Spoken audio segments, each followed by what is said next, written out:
It's an absolute pleasure to have you with us today to talk about what will be a really, really fascinating and interesting month. Just tell us about the theme for this year's LGBT plus History Month. Sure. We started doing themes back in 2011, and this year it's mind, body and spirit, which kind of fortuitously, I think, links beautifully with what we're dealing with COVID.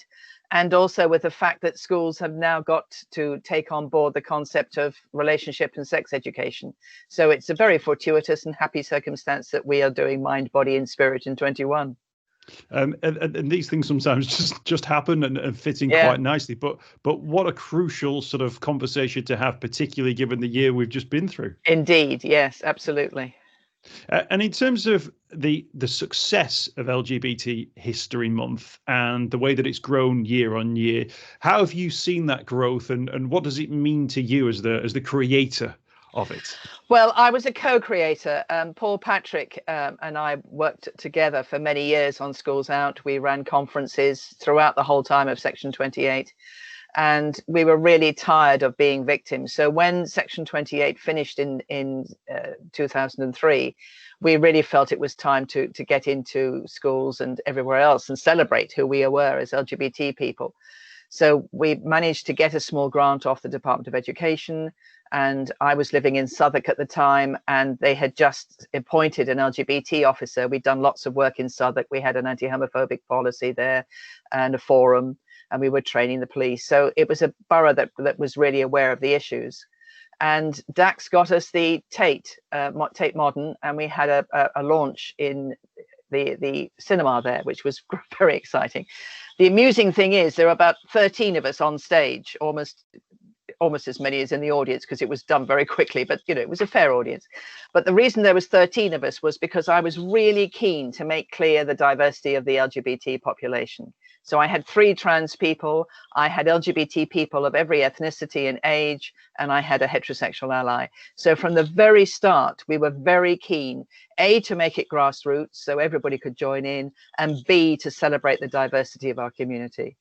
And I think it has happened, I think.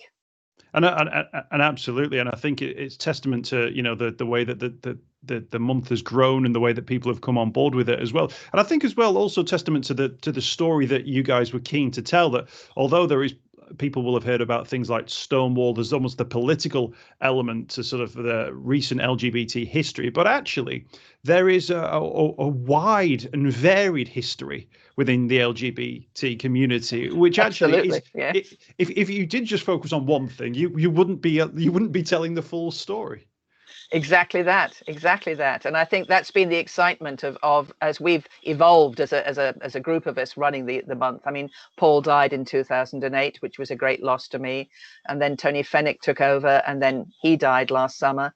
And the chair of trustees, Steve Boyce, who'd been with me way back with Paul, we'd gone to Finland together, we'd done all sorts of work together. He felt he needed to retire. So I've had to really get together a new bunch of people, along with some of the oldies, as I call them, Andrew Dobbin, who's our promotions guy, and Seth, and Nick Shenanday, who's been a brilliant person. He's been at every launch of LGBT History Month, more than I have, actually.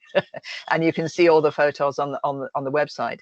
And then, of course, we have the badges, which is how we support the month, because we're all volunteers. We don't have any core funding. All the work is done by people who are just passionate about making sure that our story gets out there. How important is it to you that you're able to tell your story from what you've seen, almost on a front line, if you like? I think it's crucial, and I think it's so important. And I think this summer with Black Lives Matter has been a very powerful reminder to people that we must move forward as people, making sure that we're all inclusive and that we remember everybody. And I think, if you go to museums and if you go to the school curriculum, it's been a while before we have all been in there. And I think that's the massive importance of LGBT History Month and movements like Black Lives Matter, to remind institutions that they're not just serving white heterosexual middle class people. They're serving the whole population, and therefore they have to make clear who we all are and include us. And what do you say to people who think they know the LGBT story because they've read up on Pride, or they've maybe seen a march walk past them in town, and they think, well, I've ticked that box. I now understand that's all about. Well, I am still learning. And I think if you go to the Gaze the Words bookshop in London, or if you go onto their website, it's so incredible to see just how many books now there are about LGBT people, and the wealth and the difference. And one of Tony's favorite sayings was, "We've been here since man began," or that, as humankind began. There've always been LGBT people. And I think most people now, and for me, the importance of LGBT History Month is to show that diversity, because so often we get to hear about white gay men, and we don't get to hear about the lesbians. We don't get to hear about bisexuals. We don't get to hear about trans, although at the moment trans people are having the most horrific a time. There's an appalling attack on them. So you're constantly hearing the bad stuff. And what we want to do is to make the celebration of LGBT people, their knowledge, their experience, and the gifts that they have brought. And my goddess, have we brought some gifts? Our community has been a very rich and diverse community, which has been writers, geographers, photographers, scientists, mathematicians, you name it. We've been there, and we've been giving amazing gifts to everybody. It's fascinating that, because, some people say, well, maybe this is a story which begins in the 1960s and into the 1970s. But actually, you hinted at it there. You can go back to ancient history, and Absolutely. You can hear about pharaohs, kings, medieval queens who had, and their stories quite clearly fits very much within the parameters of LGBT history. But for some reason, probably due to the moralizing either at the time or subsequently, those stories have kind of been shut down. But actually, there was a normalization of people being gay or lesbians throughout history. But we pigeonholed for some reason at a certain point and denied those stories being told in a more open way. But those stories are there. You can go and find them. They're quite easy to find as well, hiding in plain sight, if you like. Exactly. No, that's one of my favorite terms, that we've been hidden in plain sight. And one of the other things that Schools Out has done, which is the organization under which we all work, is produce a website called The Classroom. And there we have 80 lesson plans that usualize LGBT people. And I offer that word usualize because I think normal has its problems. So we usualize LGBT people across the curriculum. So in a geography lesson, a maths lesson, a science lesson, you can find little bits of information about LGBT people. So it's not an LGBT lesson, but we're in there being usualized. And I think the other reason why you hinted at it, obviously, the whole moral concept, but I think we also didn't have the language. So when you go back into history, I mean, Hadrian had a homosexual relationship with the man who built the wall. His lover died and he turned him into a god. So, I mean, but the words weren't necessarily there. So I think that's one of the reasons. And of course, lesbians were abounding, but again, were hidden. So, I mean, one of my favorite periods in history is the sort of 1920s in Paris, where a plethora of lesbians were having the most amazing time, both doing incredible art, writing, and were very political as well. And there's a brilliant book by Diana Suhami called No Modernism Without Lesbians, which is just stunning and makes that point that lesbians were really there. We wouldn't have James Joyce but for Sylvia Beach, who set up the Shakespeare bookshop in Paris and had a whole coterie of people going over there. So, behind Gertrude Stein, making sure that Picasso and that some of those modernists were known around. So, we've been there. We've been doing the most exciting things. We wouldn't have had the vote but for lesbians in the suffragette movement. But when I was at school, when we were taught about the suffragettes, we were taught they were all white, all middle class, and all heterosexual. So we're constantly being hidden. And so LGBT History Month is an attempt to say, we're here, we're queer, and we've been around for a very, very long time. What do you say to people who think, well, great, if the LGBT community wants to celebrate their history, that's fine. How is it relevant to me? What would you say to people who maybe just don't feel or don't consider that it's something that's for them as well? What would they benefit from being part of it or just engaging with it? Well, I think the crucial thing is that if you're living in as a human being, you're not living as a full human being if you don't recognize the diversity of the people around you. And it seems to me crucial that we have knowledge about each other.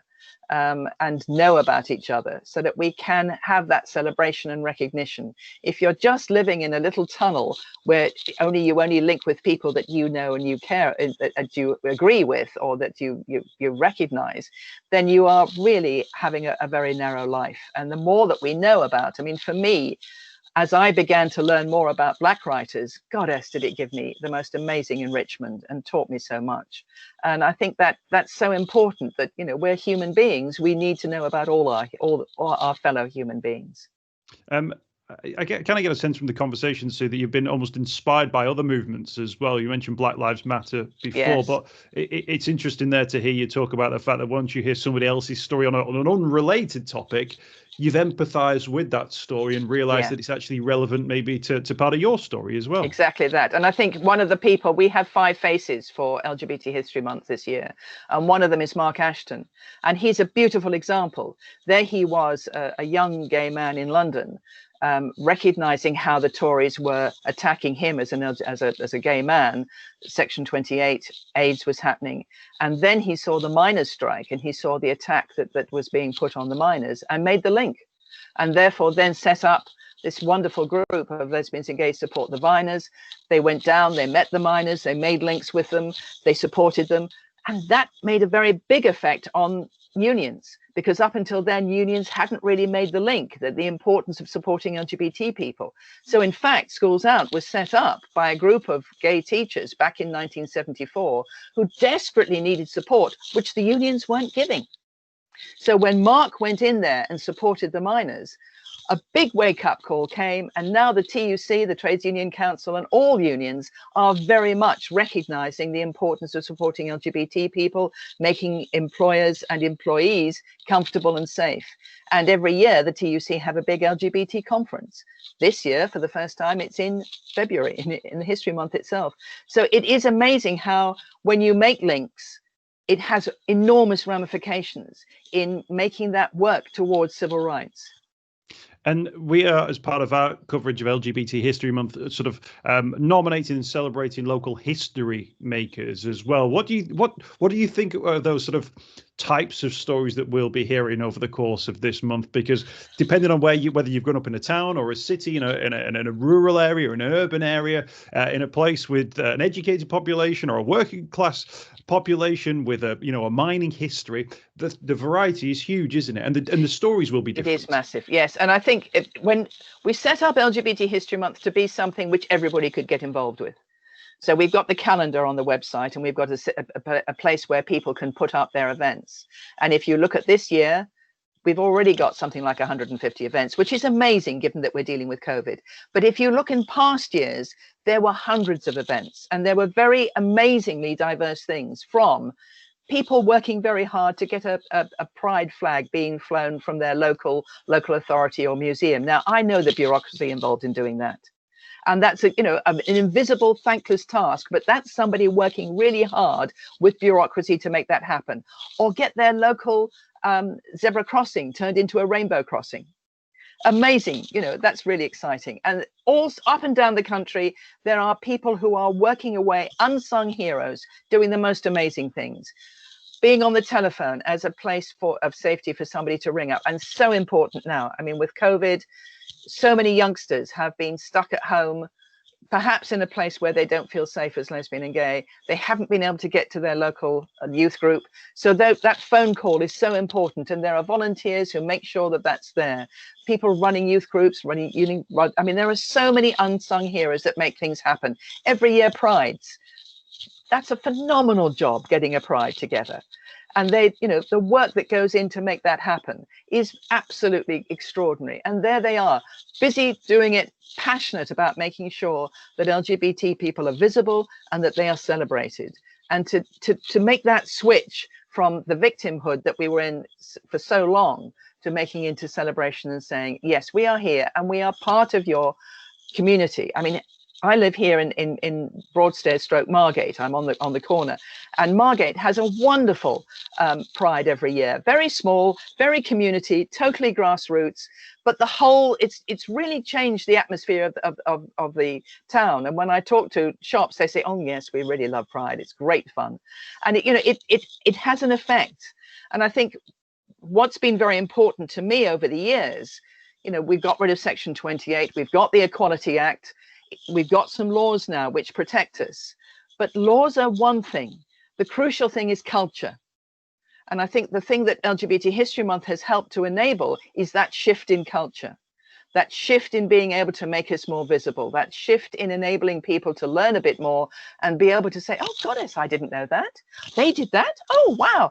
And it's that process of education and culture which can shift and educate out prejudice.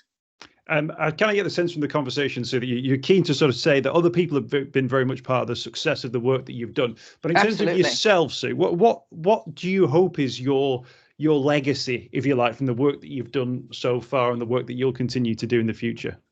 Well, I hope that History Month will continue for as long as it's needed. I mean, at some point, one hopes it won't be needed, but for the moment, I think we do, that there is a very big right-wing backlash at the moment on us.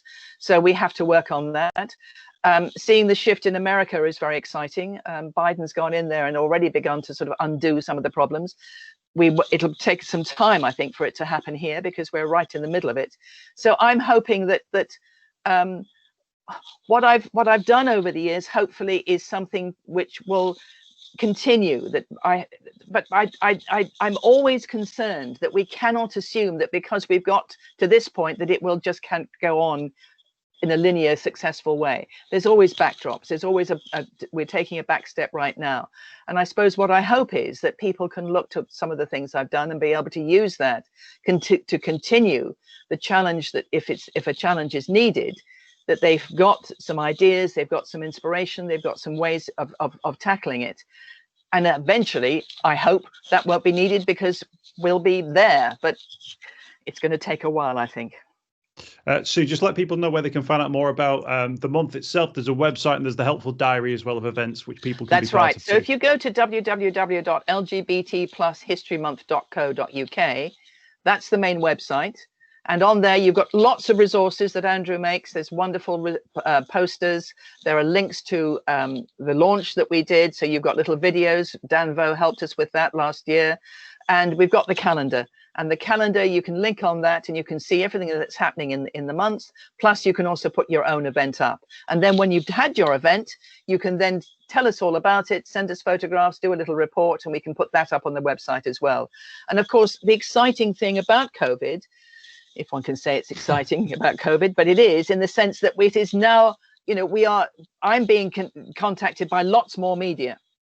And of course, all the events that we're putting up, we have 18 events for Outing the Past. We have a specific history festival, LGBT History Festival. So that's another website, www.outingthepast.com. And 18 different hubs across England, Ireland, Northern Ireland, and New York have got specifically LGBT history events.